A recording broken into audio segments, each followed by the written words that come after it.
नमस्कार स्टूडेंट्स, राजकीय महाविद्यालय बारा के यूट्यूब चैनल पर आपका स्वागत है। हम बीएससी पार्ट फर्स्ट की यांत्रिकी मैकेनिक्स में सेंटर ऑफ मास पढ़ रहे थे। सेंटर ऑफ मास में हमने उसका लगभग सारी डिटेल एनर्जी, उसकी पोजीशन से लेकर एनर्जी तक सारी डिटेल पढ़ चुके हैं। अब उसी क्रम में, उसी सीरीज में हम आगे जो टॉपिक है वो है रिड्यूस्ड मास या समानित द्रव्यमान, और उसी से जुड़ा हुआ दोनों एक दूसरे से जुड़े हुए टॉपिक्स हैं, दो कण निकाल। स्टूडेंट्स, कभी भी जब हम मान लीजिए टू पार्टिकल सिस्टम का अध्ययन करें, यदि उसकी मोशन का अध्ययन करें, तो हम तो कैलकुलेशन करनी पड़ेगी, एक पहले पार्टिकल के लिए फिर एक दूसरे पार्टिकल के लिए। लेकिन ये तो समानित द्रव्यमान है, रिड्यूस्ड मास है, इसका कॉन्सेप्ट है। इसके जरिए क्या होता है कि मान लीजिए ऑब्जर्वर या हम कोई भी हो, टू पार्टिकल सिस्टम का अध्ययन कर रहे हैं, उसकी कैलकुलेशंस कर रहे हैं, तो रिड्यूस्ड मास के जरिए हम उस पार्टिकल को एक सिस्टम मान सकते हैं, एक पार्टिकल मान सकते हैं, टू पार्टिकल को एक पार्टिकल मान सकते हैं, और उसका जो मास होता है, एक पार्टिकल मानने के पश्चात जो मास होता है, उसे ही हम कहते हैं समानित द्रव्यमान या रिड्यूस्ड मास। और इसको निकालने के लिए भाई दो पार्टिकल को बनाकर एक पार्टिकल मान रहे हैं, तो उसका मास निकालने के लिए एक फॉर्मूला होता है, और उस फॉर्मूले को हम समानित द्रव्यमान का फॉर्मूला कहते हैं। उसको आज हम कैलकुलेट करें। अब इसकी आवश्यकता क्यों पड़ी? इसकी आवश्यकता जब हम मान लीजिए कोई ऐसा सिस्टम का अध्ययन कर रहे हैं, जैसे कि पृथ्वी और उपग्रह दो पार्टिकल हैं, उनकी मोशन एक दूसरे के चारों तरफ वो चक्कर लगा रहा है, उसकी मोशन का अध्ययन कर रहे हैं, तो हमें तो कैलकुलेशन करनी पड़ेगी पृथ्वी के बाहर के बराबर और एक उपग्रह के बाहर के बराबर। सैटेलाइट है, पृथ्वी के चारों ओर चक्कर लगा रहा है, तो ये थोड़ा कॉम्प्लिकेटेड है। पृथ्वी का जो मास है उसकी कैलकुलेशन करोगे तो कैलकुलेशन कैसी आएगी? बहुत बढ़िया है। लेकिन एक उपग्रह का मास है, उसके अनुसार हम कैलकुलेशन करेंगे तो वो आसानी से हो जाएगी। ऐसे ही जैसे हाइड्रोजन एटम है, उसमें एक प्रोटॉन है और एक न्यूट्रॉन है, वो दोनों का जब हम अध्ययन करेंगे, उसकी मोशन का हम अध्ययन करेंगे, न्यूट्रॉन या इलेक्ट्रॉन उसके चारों चक्कर लगा रहा है, उसकी मोशन का, उस समय ये इस तरह के जो कॉन्सेप्ट है वो हमें काम में आते हैं। तो आज हम शुरू करने वाले हैं समानित द्रव्यमान। मान लीजिए कोई टू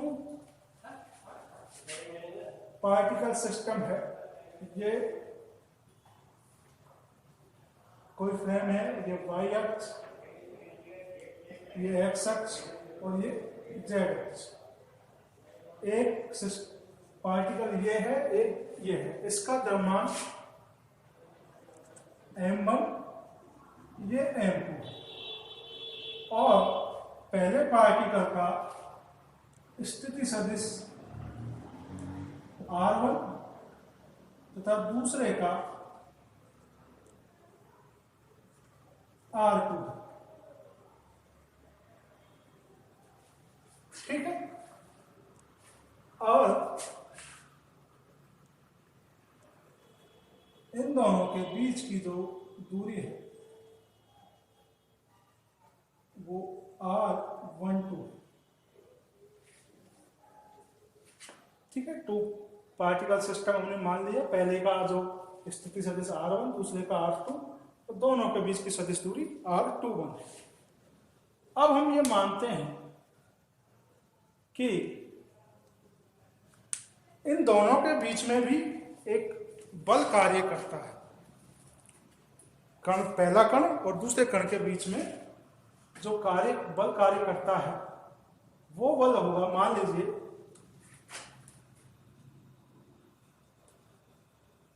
पहले कण के द्वारा दूसरे कण पर आरोपित बल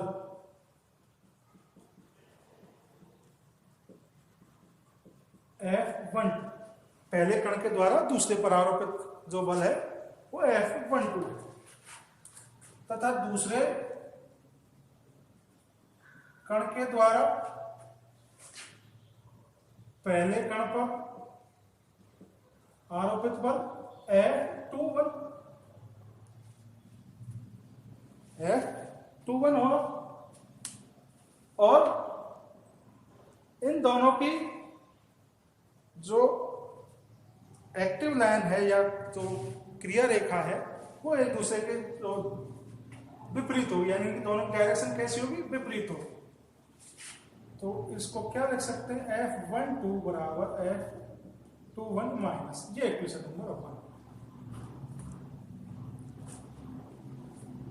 ठीक है, और वो कौन सी लाइन का अंतरिक्ष कार्य कर रहे हैं, R12 के अंतरिक्ष कार्य कर रहे हैं। दोनों पर फोर्स एक दूसरे की तरफ क्रिया का प्रतिक्रिया बल लगा रहे हैं, तभी ये सिस्टम स्टेबल है। अब हम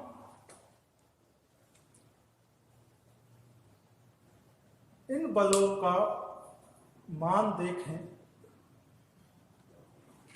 तो F12 बराबर क्या आता है, F12 बराबर, ये F12 किस पे है, पहले कण के द्वारा दूसरे पर है, तो दूसरे पर M2 dr square 2 upon dt square, तथा F21 बराबर M1 d square R1 upon dt square, ये इक्वेशन नंबर 2। ये इनकी वैल्यू होगी, पहले कण के द्वारा दूसरे पर, दूसरे कण के द्वारा पहले पर, ये इनकी वैल्यू होगी। ठीक है, आ रहा है समझ में। अब हम यहां इसमें सदिश गुणन देखते हैं, तो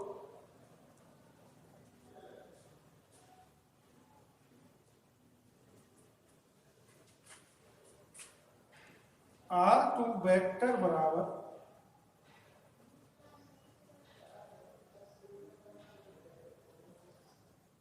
R1 vector plus R12 vector,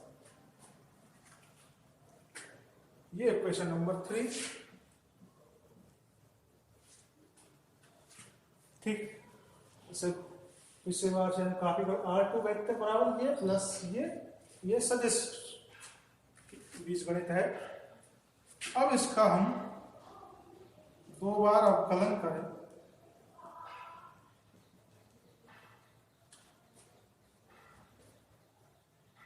तो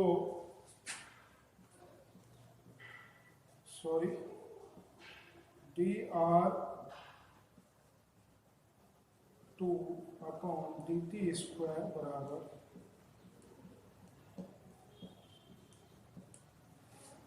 समीकरण 3 का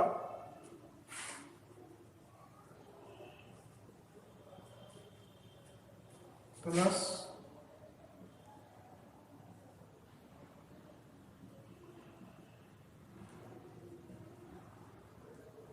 ये इक्वेशन नंबर 4।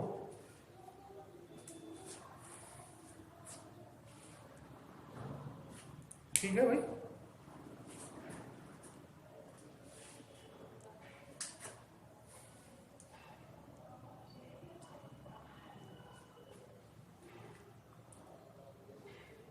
अब इसमें हम मान रखेंगे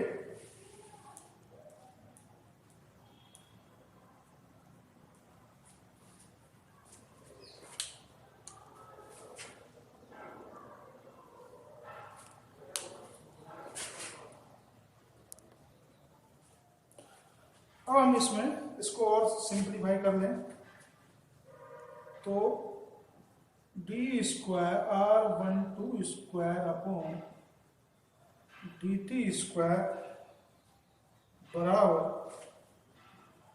dr2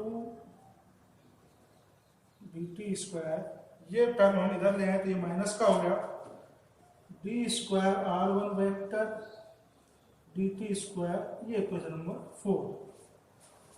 अब इक्वेशन नंबर 4 में हम इक्वेशन नंबर 2 से मान रखें, इक्वेशन नंबर 4 में इक्वेशन नंबर 2 से मान रखेंगे तो क्या मान आएगा, जैसे हम इसका मान रखें तो ये स्टेप यहाँ चली जाएगी नीचे और m1 भी यहाँ आ जाएगा नीचे, तो क्या बना,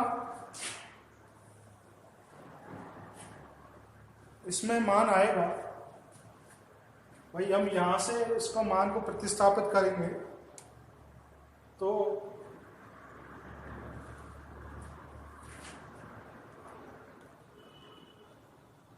f और f12 और f21 की फॉर्म में हमारे पास मान प्राप्त होंगे।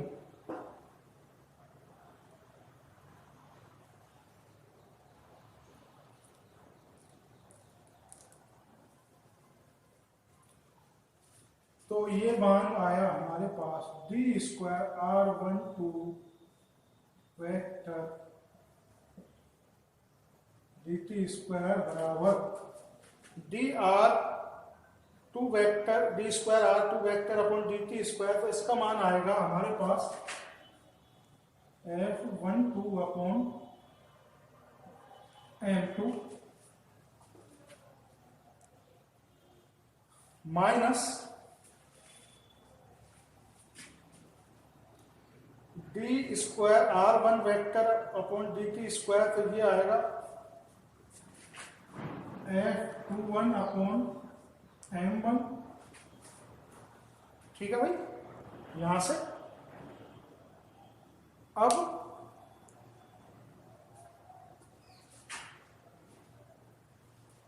ये क्वेश्चन नंबर 5, लेकिन हम जानते हैं कि f12 बराबर 21, ठीक है, f12 बराबर 21, तो यहां से समीकरण 1 से मान रखेंगे,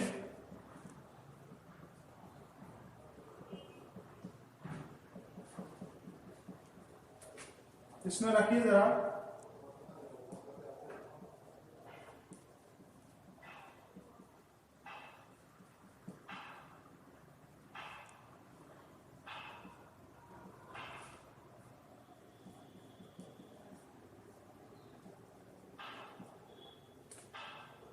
माइनस से ये माइनस क्या हो गया, प्लस हो गया, और f12 हमने कॉमन ले लिया, तो क्या बच गया, m1/m2 प्लस 1/m1 और f12 d² r2 vector equal to, इन दोनों का हम एलसीएम लेंगे तो ऊपर आएगा m2 plus m1 upon m1 m2 f12, और f12 बराबर ये इधर जाएगा m1 m2 upon m1 plus m2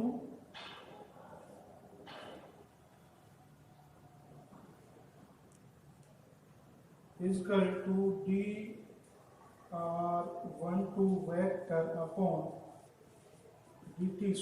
ये इक्वेशन नंबर हमारा 6। अब इक्वेशन नंबर 6 में ये जो टर्म है यही क्या होता है, समानीत द्रव्यमान होता है। तो समानीत द्रव्यमान का फॉर्मूला क्या निकल के आया, m1 m2 upon m1 plus m। तो f12 बराबर mu equal to d² r12 vector upon dt², जहां पर म्यू बराबर m1 m2 m1 plus m2 क्या है, रिड्यूस्ड मास है या समानीत द्रव्यमान। ठीक है, तो म्यू बराबर हमारे पास प्राप्त हुआ m1 m2 upon m plus m2। ये जो द्रव्यमान है वो हम मान सकते हैं, जो सिंगल हम जो दो कण वाले निकाय को एक सिंगल पार्टिकल मान रहे थे, तो वो सिंगल पार्टिकल का द्रव्यमान के द्रव्यमान हम मान सकते हैं। अब इसमें कुछ कंडीशंस हैं। पहली कंडीशन है कि यदि M1 और M2 यानी कि M2 M1 से बहुत अधिक बड़ा, तब क्या होगा कि म्यू बराबर M1 M2 अपॉन, इसमें से हम M2 कॉमन ले लें तो 1 प्लस M1 अपॉन M2, ठीक है। तो ये जो वाला पार्ट है वो बहुत कम हो जाएगा, यानी कि 1 plus M1 upon M2 equal to 1। तो M2 से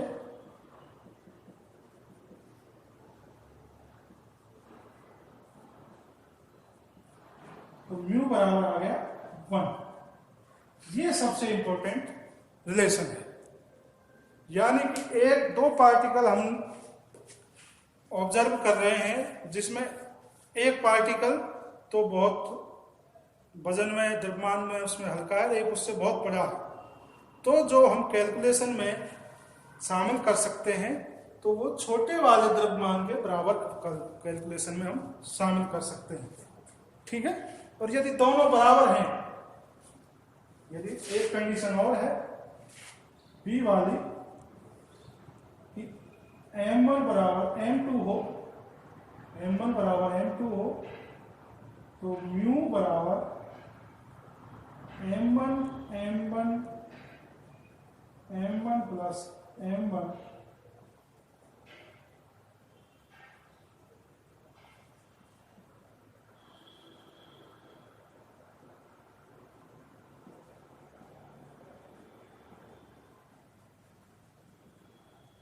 M1 बराबर 1/2 M आ सकता है, ठीक है।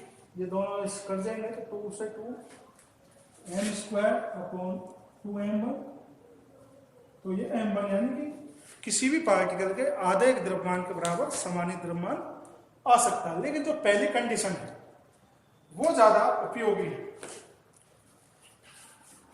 एक हम सैटेलाइट का पृथ्वी के सापेक्ष में गति का अध्ययन करें तो सैटेलाइट की तुलना में पृथ्वी का जो द्रव्यमान है वो बहुत अधिक है। अब हम उस कैलकुलेशन में सिर्फ समानीत द्रव्यमान की कैलकुलेशन के जरिए, इस फॉर्मूले के जरिए हम सैटेलाइट के फॉर्मूले से उन दोनों की गति का अध्ययन कर सकते हैं। आगे समझ में, जैसे कि एक बार आप इसका स्क्रीनशॉट ले लीजिए, फिर हम इसको एक बार फिर से समझेंगे।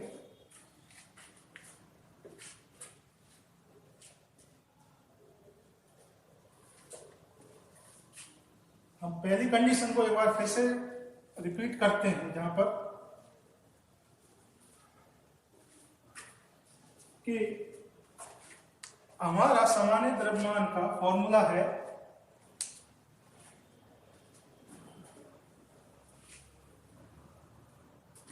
ये। अब कंडीशन है हमारी कि M1 M2 से बहुत छोटा है। ये हमने पहली कंडीशन बाद यूज की थी, लेकिन आप एक बार फिर से समझ लीजिए, ये भी यही एक इंपॉर्टेंट है जिसका उपयोग समानीत द्रव्यमान के रूप में किया जाता है। तो अब इसमें म्यू बराबर M1 अपॉन M2 हो,